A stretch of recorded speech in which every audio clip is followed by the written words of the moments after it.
Regardons cette lettre aux Hébreux. Auquel des anges Dieu a-t-il jamais dit « Assieds-toi à ma droite jusqu'à ce que j'aie mis tes ennemis sous tes pieds pour te servir de marchepied » Les anges ne sont-ils pas tous des esprits au service de Dieu envoyés par lui pour exercer un ministère en faveur de ceux qui doivent recevoir en héritage le salut? Hébreux 1, 13, 14. Et quelle œuvre ils ont à accomplir? Pensons à tous les héritiers du salut dans le monde tout entier, dans toutes les générations.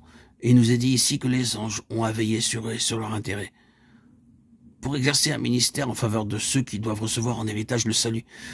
Nous ne les voyons naturellement pas, mais si la Bible est vraie, les anges sont là et sont des êtres très occupés. Ils ont un service très grand et très précieux.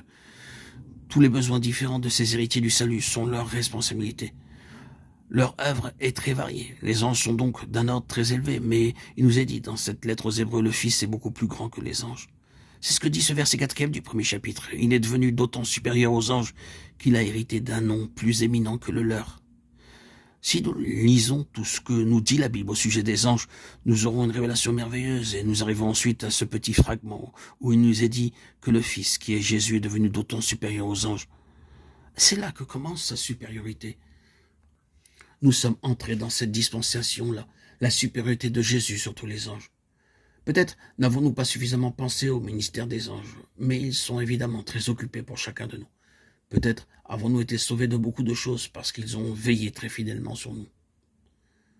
Nous commençons par les anges pour continuer ensuite par Moïse. Nous remarquons qu'il est dit au chapitre 3e, « C'est pourquoi, frères saints, vous qui avez part à la vocation céleste, considérez bien l'apôtre et le grand prêtre de la foi que nous professons, Jésus, qui a été fidèle à celui qui l'a établi comme Moïse, aussi l'a été dans toute sa maison. En effet, il a été jugé digne d'une gloire d'autant supérieure à celle de Moïse. Retenons bien ces mots, une gloire d'autant supérieure à celle de Moïse. Car le constructeur d'une maison est plus admiré que la maison même. Il n'y a pas de maison, en effet, qui n'ait été construite par quelqu'un. Or, celui qui a construit toute chose, c'est Dieu.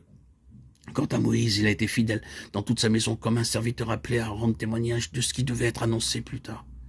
Mais Christ l'est comme un fils à la tête de sa maison. Hébreux 3, 1, 6. L'auteur dit, « Nous n'enlèverons rien à Moïse.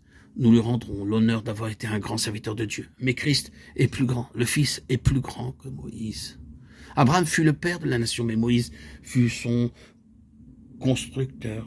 Et c'est lui qui la forma. Quelle grande place eut Moïse dans l'histoire. Il eut non seulement une très grande place en Israël, mais dans le monde tout entier. De nombreux systèmes légaux sont basés sur son économie. C'est parce que Moïse a dit « Tu ne déroberas point » que nous avons les forces de police dans le monde. Et c'est aussi parce qu'il a dit « Tu ne tueras point ». Ce serait bon si nous avions plus de force en relation avec certaines autres choses qu'a dites Moïse. Mais le point est celui-ci. Moïse en est arrivé à avoir une très grande place dans l'histoire. Les Juifs, au jour de Christ, en appelaient toujours à Moïse comme ayant l'autorité finale en toute chose.